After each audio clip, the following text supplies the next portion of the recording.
इस प्रकार मैं 5 कमलों से युक्त हुई। मुनिवर दुर्वासा ने मुझे देखा, उनके नेत्र क्रोधाग्नि से जल रहे थे। वे बोले, पापिनी, तो इसी रूप में 100 वर्षों तक पड़ी रहे। यह शाप देकर वे क्षण भर में अंतर्ध्यान हो गए। कमलिनी होने पर भी विभूति योगाध्याय के महात्म्य से मेरी वाणी लुप्त नहीं हुई है। मुझे लांघने मात्र के अपराध से तुम पृथ्वी पर गिरे हो।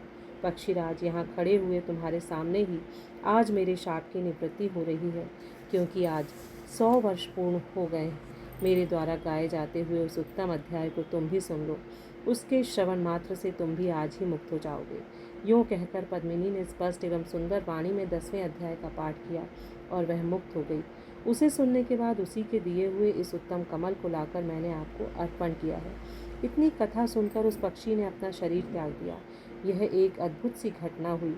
वही पक्षी अब 10वें अध्याय के प्रभाव से ब्राह्मण कुल में उत्पन्न हुआ है।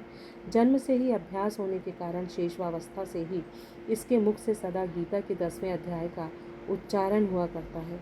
10वें अध्याय के अर्थ चिंतन का यह परिणाम हुआ कि यह सब भूतों में स्थित शंख चक्रधारी भगवान विष्णु का सदा ही दर्शन करता रहता है। इसकी स्नेहपूर्ण दृष्टि जब कभी किसी देहधारी के शरीर पर पड़ जाती है, तब वह चाहे शराबी और ब्रह्म हत्यारा ही क्यों न हो, मुक्त हो जाता है।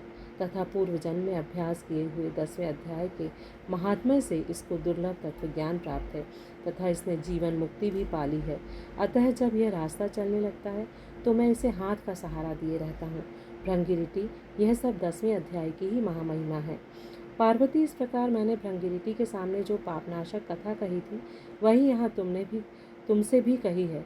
नर हो या नारी अथवा कोई भी क्यों ना हो, इस 10वें अध्याय के श्रवण मात्र से उसे सब आश्रमों के पालन का फल प्राप्त होता है।